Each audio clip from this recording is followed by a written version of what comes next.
Esto es Valencia. Esto es Valencia, Esto es sí. Valencia. El DJ llegó después, era como una forma de que encontré paralela de poder vivir de la música. Yo me conocía todos los discos de mi amigo se conocía todos mis discos y nos íbamos intercambiando lo poco que teníamos, porque era muy difícil de acceso en Chile. Vivía esta famosa ruta del bacalao que tenía y que todo el mundo me hablaba, se notaba que había mucha cultura de música danza aquí. El back to back, la verdad, yo no soy muy fanático. No me puedo reír con él, no puedo tocar con él. Hay una cosa que es del dominio del divino y del intocable, que se llama música. Llevo 30 años viajando por el mundo, estando en países donde no entiendo el idioma, donde no entiendo la cultura. Pero hay algo que nos conecta en la música. No es el resultado lo que cuenta, es el amor al proceso para llegar a algo. ¿En algún momento tomaste también ayahuasca? La verdad, yo te voy a contar algo que no debería contar, pero...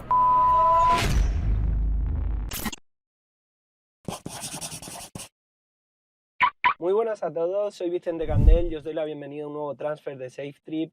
Ya sabéis que todos los años me gusta traeros algo un poquito más especial para el último episodio del año y creo que un año más lo hemos conseguido.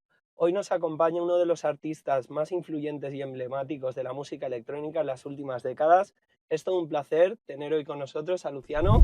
¿Qué tal? Buenas Feliz de tardes, estar amigo. aquí. ¿Cómo estás? Muy contento de estar aquí. La verdad me tenía mucha curiosidad. La verdad no soy mucho de internet y todo eso. Y me hicieron conocer lo que haces y muy bonito. Me pareció fantástica idea intentar hacerlo. Muchas gracias. En primer lugar, agradecerte por haberte prestado a ello y darle las gracias a nuestro buen amigo Felipe que nos puso en contacto y le mandamos un saludito. Un saludo fuerte al Felipe de Valenzuela. Bueno, Luciano, tú eres una persona muy querida y muy recordada aquí en Valencia por aquellas sesiones en Barraca, por sí, los 2000. sí. ¿Cómo se siente el volver aquí después de tantos años? Es que España siempre ha sido he tenido una conexión muy fuerte con el público español yo creo que incluso desde antes, cuando todavía vivía en Sudamérica, me había pegado un par de veces unos viajes, venía a Barcelona, me venía a diferentes sitios y siempre me sentí muy acogido por el público español y que había mucho más posibilidades de jugar con lo que yo hacía, un poco esa mezcla de la influencia americana, digamos, de Detroit y las influencias también de Alemania con la música, pero con la influencia más latina. Y acá en España siempre se podía jugar un poquito más. Entonces me acuerdo antes del 2000, 90 y tanto, venía a Barcelona la primera vez que toqué en España y tuve una súper conexión. Y después, cuando ya me fui de Sudamérica, caí un poco en el juego europeo y fue de forma muy rápida que caí en Valencia a través de los agentes que tenía cuando vivía en Berlín hace 25 años atrás. Y caí ahí y la verdad no tenía idea. Venía de Sudamérica, yo crecí toda mi juventud, mi principio de carrera lo hice en Sudamérica. Entonces cuando llegué a Europa me empecé a enterar de la historia y vi esta famosa ruta del bacalao que tenía y que todo el mundo me hablaba, se notaba que había mucha cultura de música danza aquí Claro. Y Barraca era una iglesia. Sí, sí. Era una iglesia fantástica donde conocí una gente pero muy bonita, artistas muy talentosos, al Javi, al Valentino, que todavía están todos metidos en diferentes rubros de la música, y me ofrecieron rápidamente algo recurrente donde volvía siempre a tocar y tengo un recuerdo fantástico del público aquí en Valencia. Qué bien, sí, aquí también lo tenemos y bueno, después de esta pequeña mención a Valencia, quisiera hacer un breve viaje en el tiempo que tenemos, en este viaje, valga la redundancia, por tu carrera y me gustaría que empezaras hablándonos de tus primeros pasos porque si no me equivoco no fueron con la música electrónica, No. fuiste guitarrista en una banda. Sí, pero bueno, ¿Cómo fue esta etapa? Era una banda de colegio y tampoco nunca fui un virtuoso de nada, pero sí me dio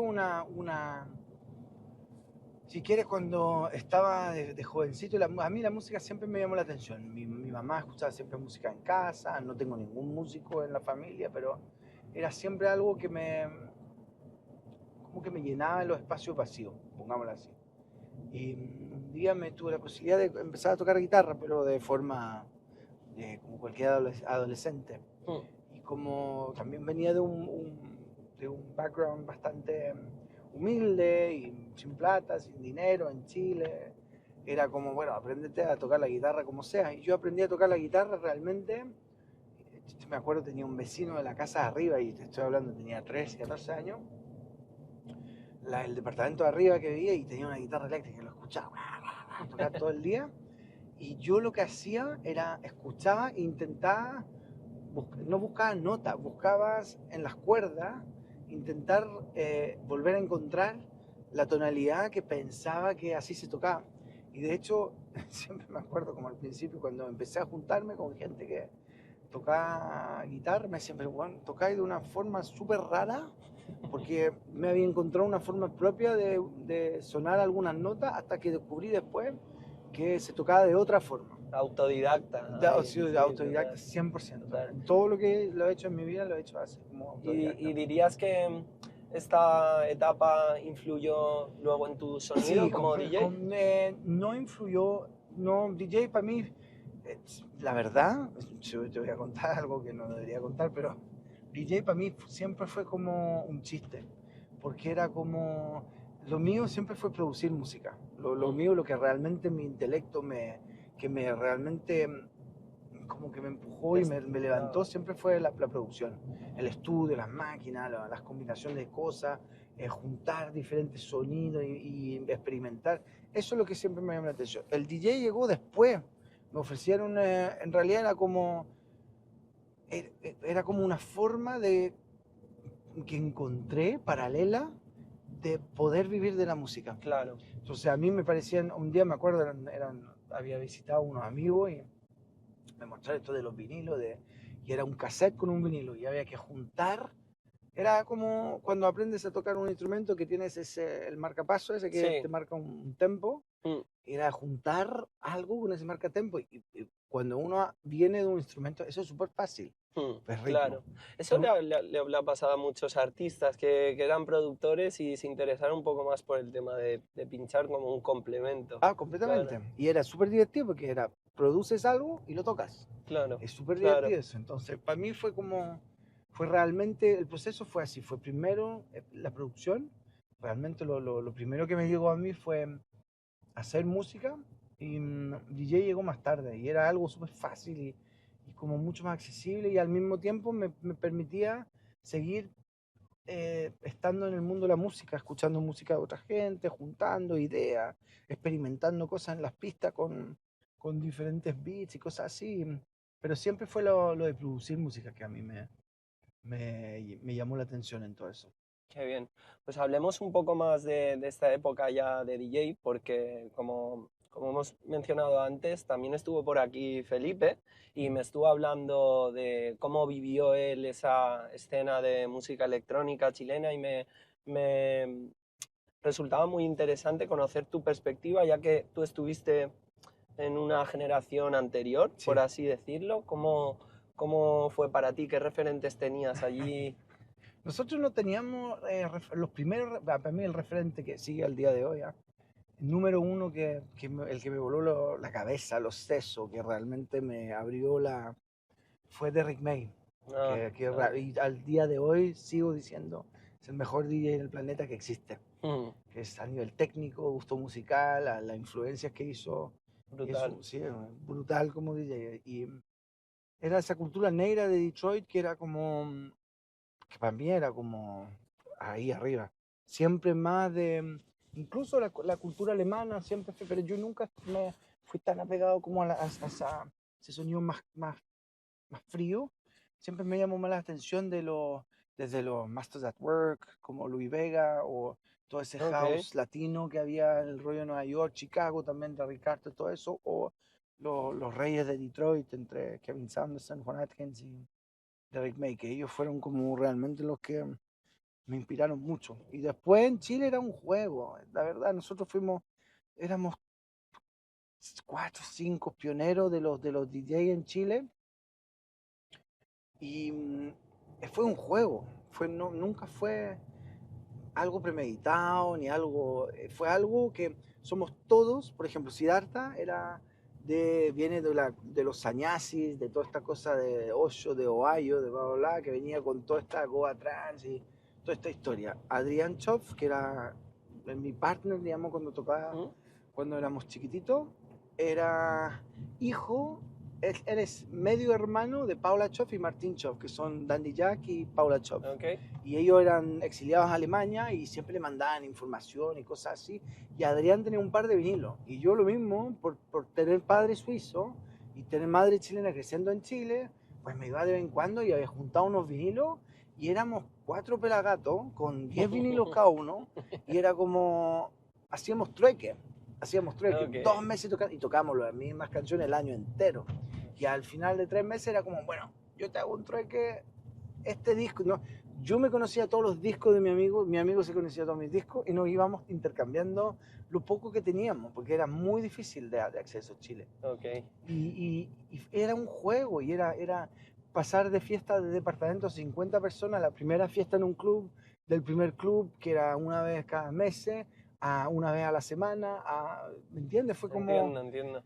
Con muchas limitaciones, dificultades. Es que veníamos de la salida de la dictadura, Claro. de un país donde tiene mucha música rock and roll, mucha música acústica, con gente que no estaban predispuestos a la música electrónica todavía, aunque en la historia de la música electrónica en Chile hay mucho, como Los Prisioneros, que ya son bandas que usaban muchas máquinas y que yo, mientras más escucho, digo, siempre en realidad fue súper presente en la cultura synth pop, digamos, de los años 80 y cosas así.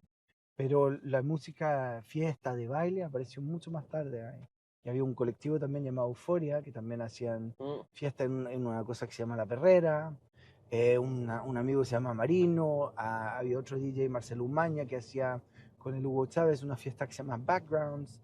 Y éramos muy pocos. Fue realmente el nacimiento de un movimiento que pocos de nosotros tuvimos la suerte, porque no, por el tema del exilio también hubo muchos chilenos que trajeron cosas de fuera. Entonces tuvimos mucha suerte de poder como mojar la camiseta en algo que no conocíamos, pero que estaba funcionando fuera ya, Entiendo. y traer un poquito de esto y hacer una versión nuestra, que eso fue lo que realmente impactó y digamos, donde prestaron mucha atención a los artistas chilenos, que le pusimos nuestra firma. Pusisteis ahí en el mapa con eso un poquito. Sí, pero tampoco no fue un master plan, fue como escuchamos esta música. Yo me acuerdo, escuchaba esa música como súper cuadrada, pero yo intentaba reproducirla, pero yo creo que cada gran artista siempre viene con una idea de reproducir algo que vio o que escuchó. Claro. Entonces, a la hora de intentar reproducir, pues te sale tu receta inconscientemente. Obvio. Y de repente, cuando esta receta se empezó a hacer reconocida internacionalmente, era como, pero mira, estos que tienen un movimiento. Y era como, pero nunca tuvimos un movimiento. Nunca lo pretendimos. Siempre intentamos copiar algo que venía de fuera y ponerle un poco de tu color adentro. Y eso dio un nacimiento a como una especie de minimal house orgánico, medio raro, que fuimos todos parte de. Que bueno, me encanta esto, me resulta súper interesante porque ya a través de estos podcasts voy conociendo ya casi más de la escena de Chile que después de la de España, de la Claro, más, eso por ejemplo, yo me cuesta hablar de España porque no tengo tanto conocimiento, lo fui aprendiendo a través llevo 25 años en Europa y en esos 25 años me fui educando al respecto de la escena en España, que tiene también una escena de música muy fuerte y espectacular y es muy presente dentro de la escena española. ¿Cuándo fue? Antes de ayer estaba leyendo de Oscar Murero, que se ganó Sí, esta medalla de las Bellas Artes, que sí, encuentro sí. muy bonito, que encuentro que han jugado un papel muy importante en la cultura de la música nacional en España y de la cultura de la juventud y la cultura de la juventud. Ahora ya no estamos todos viejos, pero en la cultura de lo que cuando fuimos jóvenes era así, entonces es Así muy es, bonito eso. así es.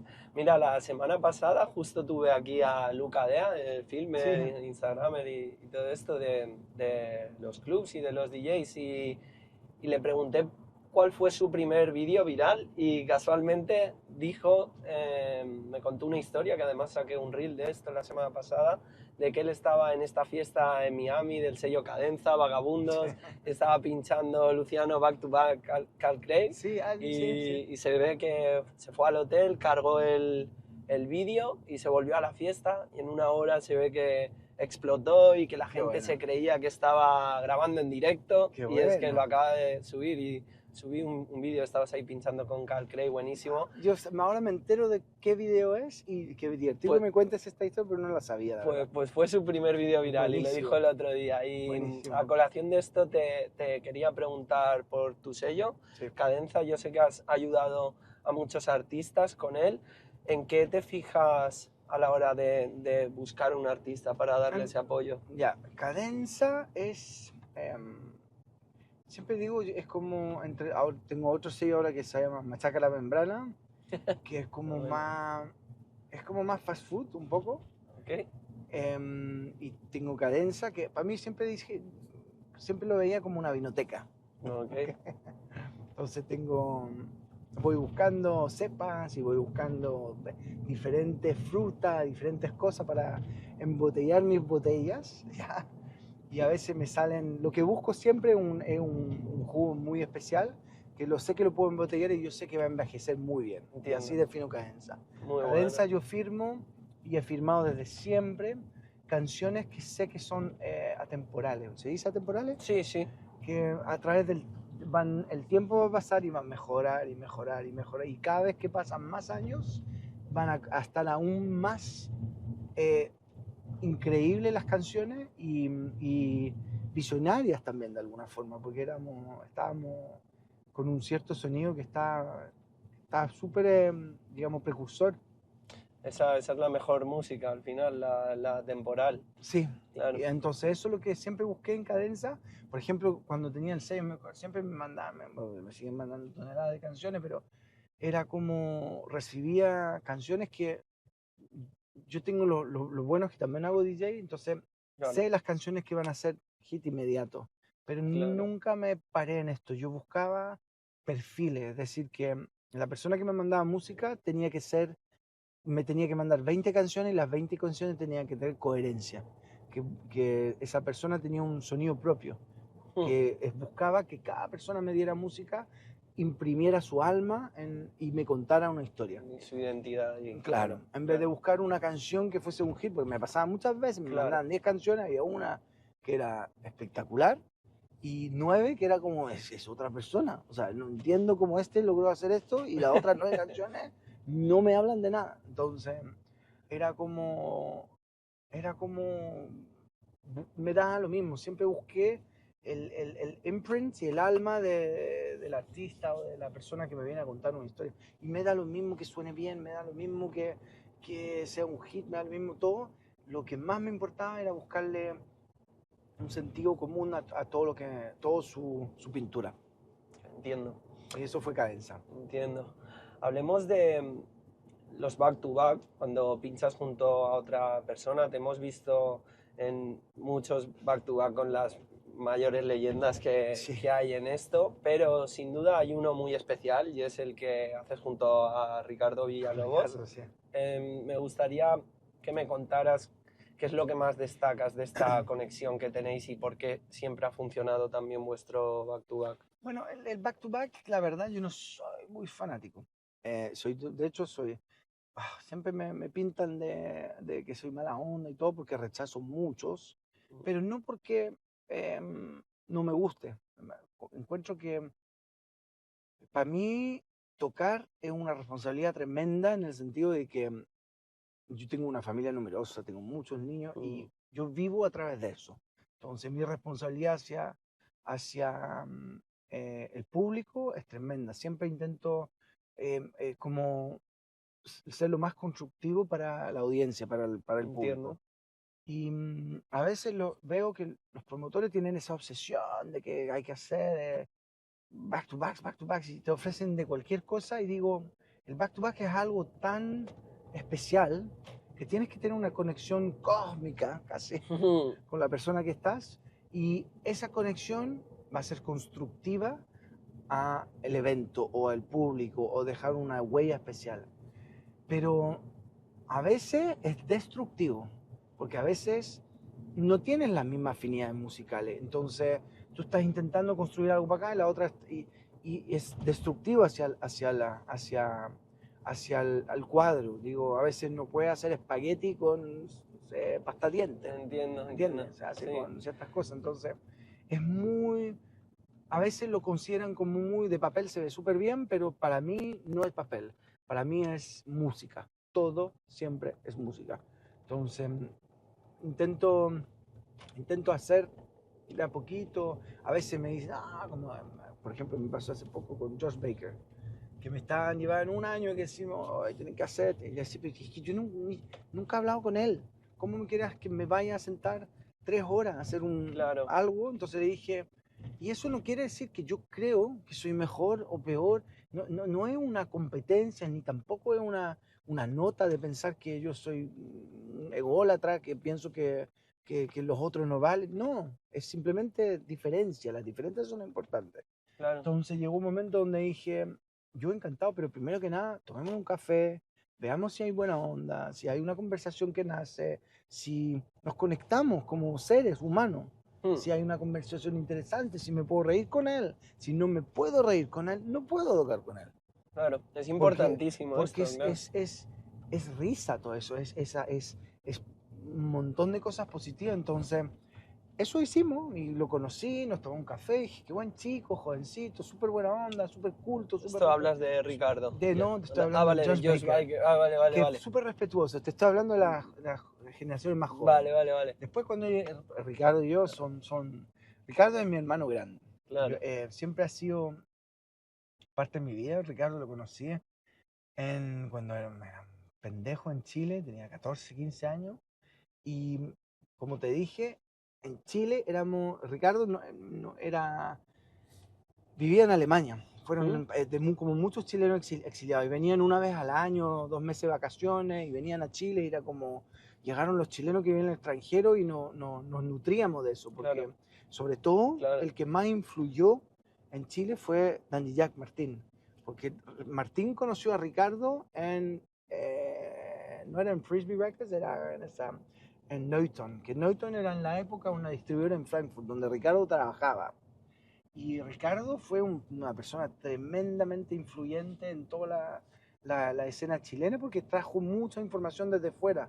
A muchos de nosotros, jovencitos que estábamos ahí, muertos de hambre, sin ninguna información, y Mm. Ricardo traía discos, ¿cómo se dicen? Test press, que Sí, eran los pero vinilos sí. blancos que se hacían, y como él trabaja en la distribuidora, él venía con sus discos y regalaba discos, los comprábamos discos, dio un empuje a la cultura local. Y me acuerdo siempre, porque yo era Adrián, el hermano chico de Andy Jack, y yo teníamos una dupla de back to back que tocábamos en todos lados. Éramos los Ok. DJ de Chile que tocaban en todos lados, todos lados, todos lados. Y me acuerdo que un día estábamos en la casa de Adrián, éramos chicos, todavía dormía en la casa. Oye, mamá, ¿puedo dormir en la casa de Adrián? Y sí, dormía en la casa al lado, y llegó este panfleto, que yo le digo un panfleto, esta especie de grandulón, medio pantera rosa, con sus pantalones, tenía unos pantalones como de flores, era como un tipo sacado de un cuento de hada, Único en su especie. único en su especie. Y llegó ahí así con su weá, y era como súper sanito. Ricardo ni fumaba, era otro personaje, pero siempre el mismo, una aura muy bonita, una persona ultra talentosa y querida, y es parte de mi vida, familia y todo. En fin, así nos conocimos, y empezó todo este cuento de la música, y empezó un cuento de amistad más que un cuento de música, cuento de amistad, y no solamente Ricardo, fue Paula, fue Martín, éramos todo un grupito de gente en Chile que nos empezamos éramos una patota, una posi, así y vivíamos música, fiesta y alegría, a constante. Qué bien, qué bueno. Y Ricardo jugó un papel muy importante cuando yo estuve en la cárcel en Chile, y por tontería, bueno, No lo sabía. Ya sois dos chilenos Ya. los que estuvieron. Sí, estamos todos estuvimos en la cárcel. Felipe estuvo en Suiza y también lo contó aquí. No, pero yo estuve en Chile. Y tú en Chile. Entonces me sacaron cuando salí de la cárcel, dije, o sea, es que si yo quiero en algún día brillar y que me vaya bien, tengo que salir de mi país. Porque desgraciadamente en Chile tenían esta cuestión de que cualquier cosa que venía del extranjero era súper bueno, y todo lo que era local era como, esta weá. Bueno, hermano, nadie es profeta en su tierra, ¿qué dices? Y eso pasa en todos lados. Sí. Entonces dije, puta, yo adoro mi país, pero si quiero en algún momento hacer algo, tengo que salir de Chile. Y se me dio la oportunidad, había estado en la cárcel, la weá, era como un momento donde estaba, no tocando fondo, pero sentía que había un eje que se estaba moviendo, y el eje, cuando se te aparecen estos ejes en la vida, hay que cogerlo, y no pensarlo, cógelo. Y me fui, y justo estaba sacando, era en el 99, 2000 por ahí, estaba sacando un disco yo había venido el 97 a visitar a Paula en Berlín para el Love Parade, y Ricardo, que estaba en Ibiza. Pero así, trabajando en una tienda de discos, no había tocata, no había nada. Sí. Estábamos hablando de otra época. Sí. Entonces dije, yo estaba justo sacando, hasta todavía vivo en Chile, estaba justo sacando un disco donde Transmat, entonces, mi primer disco, nadie sabe eso, pero mi primer disco que saqué en mi vida fue en Transmat Records, el sello de Drake May, fue la primera persona que sacó mi música fuera. Wow. Y de ahí tuve Perlon, que sacó una canción, y fue justo el momento que cayó como, dije, bueno, perfecto, llegué a Suiza, pues yo soy de padre suizo y madre chilena, crecí en Chile. Y dije, bueno, voy a intentar por ahí, por allá. Llegué en una casa ocupa en Suiza. Estaba con mi mujer recién embarazada. Mi primera hija nació, era súper joven. Vivíamos en casa ocupa sin plata. Suiza fue imposible porque era muy caro. Y nos fuimos a vivir a Berlín. Y en Berlín éramos todos vecinos. Era Ricardo, vivíamos todo un edificio. La Casi, el Toby Friend. Éramos todo un edificio de locos. Y vivíamos ahí adentro. ¿Y surgió ahí lo de pinchar más con él, más que en Chile? No, vale, llevamos pinchando, pero hace rato. De hecho, yo creo que la tocata más larga que tuve en mi vida, la tuve con él. ¿Cuántas horas? Creo que fueron casi 48 horas, ¿no? Wow. Completamente nacido, estábamos completamente vueltos locos. Buen dato ese. Y me acuerdo, estábamos con un amigo de nosotros, el Roberto Lacourt, que es un saxofonista chileno espectacular, es muy talentoso. Y era tanta la locura, me acuerdo, tocamos en una discoteca en el sur de Chile, en un volcán, y supuestamente vinieron gente, vinieron como, no era tan popular la música electrónica, y vinieron como, eran los 90, un par de 50 personas y todo, la fiesta, los chicos en la barra, todo, bueno, chicos, o sea, nosotros tocando, no, nos vamos, y los de la barra, todo el mundo se va. Nos dejan las llaves. Nunca se fueron. No, nosotros nunca nos fuimos, llegaron al otro día y estamos todavía aquí tocando. Pero no había nadie. Me gusta esa Y estábamos historia. tocando con el Lacour, que me acuerdo, y era un momento de clímax, de locura, de locura total. Y el momento, me acuerdo, pic de toda esta historia, no sé, en la hora 20 y tanto, está Lacour tocando y su saxo electrónico empezó a tirar humo.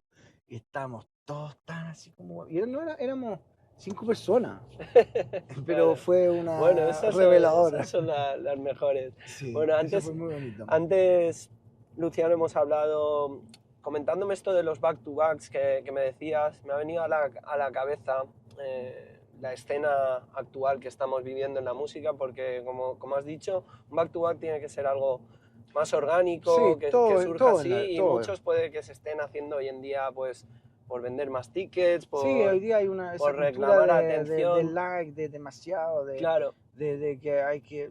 Y no solamente la culpa del artista, a veces los promotores también están empujando esa cultura de mirar, ya no escuchan música, están totalmente. mirando Mm. cuánta gente los sigue, cuánto pueden sacar por un post que puede hacer, y eso está... Claro, la pregunta es, viniendo de una escena tan pura y tan orgánica como la que nos estás contando y viendo los tiempos que corren, ¿crees que en algún punto del camino la base ha dejado de ser la música? eh, yo por mí, y se lo hablaba con Musa delante, hay una cosa que es del dominio del divino y del intocable, que se llama música. Música es Llevo 30 años viajando por el mundo, estando en países donde no entiendo el idioma, donde no entiendo la cultura, pero hay algo que nos conecta en la música, Hmm. que para mí es un lenguaje que es más alto, es casi divino, algo que se nos dio del más allá. Entonces, estamos hablando de un dominio intocable y para mí eso es, no se puede trascender Siempre va a eso, estar, exactamente. Entonces, pero eso es mi punto de vista, ¿ok? a Y pesar de los cambios que han habido, que hay que amoldarse a ellos yo y creo que sigues eso creyendo siempre que está. va a resistir es como el amor. Claro, Si sin siempre va a amor estar. no haces nada, Aunque no haya vale la pena. No aplicaciones vale la para... pena, no vale la pena. Sin amor Entiendo. te has perdido toda la vida. Muy Sí, el bien, amor es clave en todo. Entonces, si claro. no amas algo que... Es lo mismo que decía el otro día, con toda esta weá de la tecnología artificial y todo eso. Es, es, es, no es el resultado lo que cuenta, es el amor al proceso para llegar a algo que cuenta.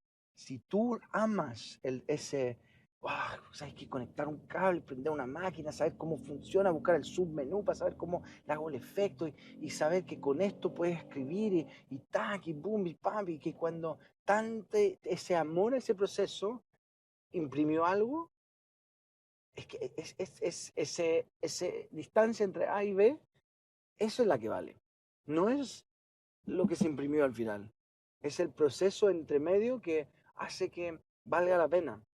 Entonces, digo, al día de hoy, lo que realmente ha cambiado, cuando yo me pongo, yo me he puesto más viejo nomás. Eso, lo único que ha cambiado es que yo tengo una percepción quizás mucho más larga que los jóvenes, porque se me ha dado de vivir mucho más cosas y la puedo comparar y puedo decir, esto pues me gusta menos, me gusta más, pero no soy nadie para decir cómo van a ser las cosas. Claro. Y al día de hoy, lo único que hay que tener cuidado y lo único que a veces digo que uno tiene que ponerle más atención es que es el amor a lo que uno hace que esto sea interesante. Y si no le pones amor en tu proceso y no te interesa porque realmente sientes que algo que merece ser vivido, es que no lo hagas. Hace otra cosa. Claro. Si un joven decide, un promotor decide hacer porque tiene que ser visto y no está enamorado de lo... Es que no lo hagas. Hace otra cosa. Estoy de acuerdo, estoy de acuerdo. Ya nos queda poquito tiempo para llegar al hotel, así que vamos a tratar de Sí, aprovechar al perdón. máximo. Has mencionado ahí el tema un poco de lo espiritual, de lo divino incluso. Te escuché el otro día en una entrevista decir que en algún momento tomaste también ayahuasca. Es Sí, algo bueno, sí. que a nivel... No, pero a nivel Sí, personal estaba te... con este, ¿Ah, de sí? hecho. Pues mira, aquí tenemos a Musa Mira, también, que también hay un estaba. documental que se llama La Ruta del Que- Sol. Estaba con Qué él. bueno. No, Sí. te quería preguntar, Sí. no, más allá porque la pregunta pueda llamar más la atención. Yo soy una persona que personalmente me interesa mucho todo el autoconocimiento, la introspección, ya Súper, sea a través de técnicas como súper. meditar o también a través de tomar pues plantas medicinales o lo que sea. Entonces yo te quería preguntar en qué punto estabas de tu vida y cómo esto te ayudó. Yo tengo ¿cómo lo vamos a poner esto? La certeza de que el alma, lo que define este tiempo de que uno está vivo, hasta el punto que nos separa, que es la muerte, ¿Mm? yo no tengo ninguna pretensión de que haya algo después de la muerte. Yo lo que tengo es, te puedo definir a través de un algoritmo, a través de un cálculo y una ecuación, que el hecho de que tú y yo estemos vivos en este momento es más que un milagro, ¿ok? Te lo puedo demostrar matemáticamente eso. Y lo que enriquece el alma, lo que hace que tu alma esté completa y que esté, es lo. Tú no te mueres con el coche, con nuestro podcast, con todas estas cosas. Nos morimos con experiencias. Es decir, toda la experiencia que vas acumulando dentro de tu ser son los que hacen que tu alma se enriquece. ¿Ok? Como esta que Como- estamos viviendo ahora exactamente, mismo. exactamente. Entonces, todas estas cosas que yo hice fueron de curiosidad, no fueron como de obsesión, de tren, estaba curioso por entender, porque crecí en un país religioso, donde la religión hizo mucho daño, donde muchas cosas no eran coherentes para mí y la coherencia que sentía necesitaba, no confirmarla, pero tenía curiosidad y tenía muchas preguntas y tuve que buscar diferentes formas y caminos. Y yo caí en todas estas cosas no porque, em, porque dije, ay, tengo que. Cuando hicimos la Ruta del Sol era en 2009, 2008. Estoy hablando de todos estos años atrás que ni se hablaba del tema. Y era más por el tema de. Yo lo que me interesaba era los sacerdotes y los indígenas. Los indígenas de Sudamérica eran como seres de luz, seres con Los chamanes, sí, ¿no? Sí, pero también los indígenas tenían como cosas información muy válida al respecto de la Pachamama, la tierra, de cómo encontramos un equilibrio entre todo esto y nosotros, y era mucho más válido que la política, que la 100%. religión, que todas las mierdas que 100%. intentaron inculcarme cuando era chiquitito, y encontré una resonancia ahí, y ese camino me llevó a decir, "Ay, voy a probar esto, voy a intentar esto, y enriquecerme espiritualmente". Esa fue la razón, digamos. ¿Te enriqueció? Sí, claro que Me sí. alegro. Claro que sí, pero a veces fueron también a través de muchos miedos, Claro. de romper barreras de miedo, de cosas emocionalmente como muy profundas que me dolieron, de rastros de la vida y el progreso requiere sacrificio y no siempre todo es fácil. 100%. Y siempre, yo lo que he descubierto en mi vida que el camino mientras más, no digo que mientras más difícil sea, pero el camino difícil tiene generalmente mucho más información positiva al final 100%. que coger la vía fácil. Sí, el camino rápido es el camino largo que dicen Sí. muchas veces. Y coges mucho más cosas Claro. de caerte y levantarte, caerte y levantarme que Claro. decir, bueno, voy a tomarme un recorte aquí y me Un salto ataque. toda la parte importante. Pero es lo mismo en la música. Es exactamente lo mismo en hacer música. El chico dice, bueno, yo quiero el resultado inmediatamente porque a mí me interesa ser visto, ser va, porque soy bonito, porque soy tal. Pero no. Lo que es interesante es el camino, no es el resultado. Claro. Y el camino es lo que te hace enriquecer algo en tu vida. Es clave darse cuenta de eso. Pero- Hagas lo que pero- hagas en la vida. Pero totalmente, pero exactamente para todo, para arquitecto, doctor. Y un buen doctor es un doctor que piensa así.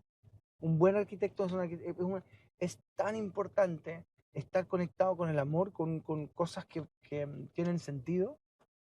Y bueno, eso. Me alegro. Mira, ya casi estamos Sí. en Qué el hotel, preciosa me alegro. Valencia. Precioso, estamos en el... Sí. Uy, esto es Valencia. Esto es Valencia, Esto es sí. Valencia. Han tirado una traca por ahí.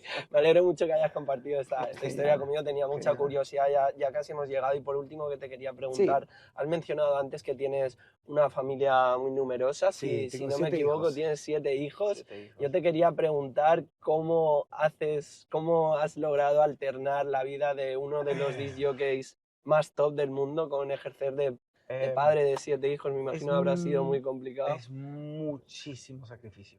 Es muchísimo sacrificio. Es sacrificio, pero el sacrificio ha sido más, he sido capaz de dejar más cosas de mi carrera. Lo que no sacrifico son mis hijos. Ahora sí hay mucho que no puedo estar en casa porque tengo que hacer y tengo que levantar a esta familia, pero han sido siempre mi prioridad encima de mi carrera. Y nunca voy a cambiar esto y nunca lo cambiaré porque eso es lo que me ha dado el oxígeno y el aliento de hacer lo que hago. Pero es muy difícil porque, claro, yo tengo muchos colegas que se pasan rascándose los huevos de entre una ciudad y otra y pasan una semana en hoteles. Y claro, lo mío me toca ir al otro lado del mundo y volver y estar ahí de papá, hacer las cosas normales. Mis hijos, voy a Japón, vuelvo, creen que me fue la panadería. Entonces no cuenta si estoy cansado, no cuenta si estoy... nada cuenta, pero cierra la boca, camina y ya está, ¿me entiendes? Es lo que yo tengo más suerte de tenerlo a ellos en mi vida que ellos a mí en su vida. Entonces, siempre agradecido y intentando hacer lo mejor con eso. Muy, muy bonito, muy bonito. Esto, Luciano, ya estamos en la puerta del Ay, hotel. genial. Ya para acabar te voy a hacer las Final Four, ¿vale? Son las 4 últimas preguntas. Sí. Estas son de respuesta Sí. rápida y concisa, ¿vale? Vamos allá. El mejor consejo que te han dado nunca. Lo primero que se te venga. Mejor consejo. Pues, mantente real, mantente simple, humilde y real. Ok. Peor consejo. Puta, tantos me han dado malos consejos. Me han dado tantos malos consejos. Me quedo esa. Pero no sé, de mentir, supongo. Vale. Mentir. Buena. Una norma que si pudieras impondrías a todo el mundo. Protección absoluta para todos los niños de este mundo. Buena. Y por último, alguien a quien te gustaría ver sentado ahí conmigo. ¿Quién te podría decir? Al de Rick May. De Rick May. Sí. Ojalá. Me lo has puesto Rick May, difícil, sí. pero bueno, hay que manifestar cualquier sí, cosa. claro. Pues, si me llegan a decir a mí hace 2 años que te Yo- iba a tener aquí, tampoco lo hubiera dicho. Claro, o sea que, yo se lo voy a comentar, le digo, qué mira, si bueno, está en España, bueno, a ver hazte si con está en chico. España. Qué vale, Luciano, puta, genial. ha sido todo Muchas un gracias, de placer. verdad. Musa, gracias por estar ahí, tú también. Y bueno, chicos, ya sabéis, si os ha gustado, dadle a like, suscribiros. Nos vemos en el próximo. Y bueno, Luciano va a estar hoy actuando en Valencia, en Alegal. Esto ya habrá salido, pero seguro que lo vemos más en las cabinas. Claro. Hasta la próxima, chicos. Hasta Chao, luego. chao. Chao, chao.